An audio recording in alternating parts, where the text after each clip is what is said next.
Assalamualaikum warahmatullahi wabarakatuh.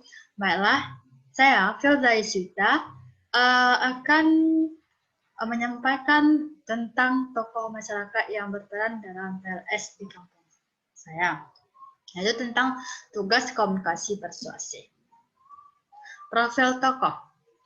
Biodata, tokoh yang saya amati sebagai komunikator PLS yang bernama Yufrima. Dia merupakan komunikator yang sudah banyak mengajak orang untuk menjalankan kebaikan dan menjauhkan keburukan. Biodatanya, nama Yufrima, tempat tanggal lahir Cikambau 21 Oktober, pekerjaannya sebagai guru ngaji dan ustadz. Status belum menikah.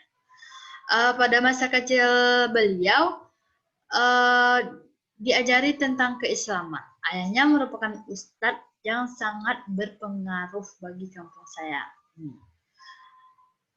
Yufrima melalui pendidikan dari SD, setelah SD, MTS, setelah MTS yaitu SMA yang bernama Baitur Ridwan di Bukit Tinggi. Setelah tamat, beliau meneruskan cita-citanya, yaitu beliau kuliah dan mendapatkan gelar S1. Tahap-tahap yang dilakukan beliau untuk mengajak orang untuk kebaikan yaitu dia mulai dari dirinya sendiri, seperti disiplin dalam hidupnya, seperti disiplin dalam sholat, gitu. Berbuat baik sesama makhluk hidup seperti memberi makan orang miskin, mengajak orang terdekat dan keluarga untuk bertawakal kepada Allah, mengajak dan mengimbau seluruh masyarakat di kampungnya, yaitu masyarakat Cikambau. Beliau mengimbau supaya masyarakat tersebut tidak lalai lagi dalam mengerjakan sholat 5 waktu.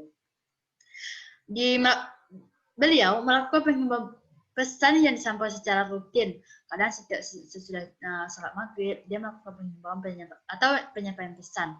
Dan dia juga melakukan di setiap Jumat bersama kelompok wirid Yasin.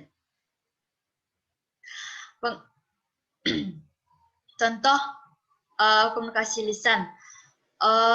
Cara beliau tuh yang dilakukan ketika menyampaikan pesan ceramah kepada makmum yang ada di masjid, yaitu dengan menyesuaikan apa yang akan disampaikannya dengan makmum atau komunikasi yang ada di masjid supaya relevan dan sesuai dengan keadaan masyarakat.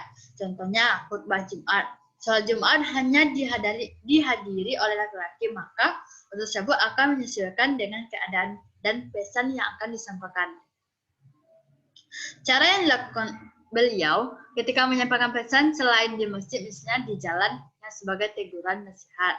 Cara tersebut membangun komunikasi yang efektif agar pesan yang disampaikan oleh ustadz tersebut bisa diterima oleh masyarakat dan mengamalkan dalam kehidupan sehari-hari.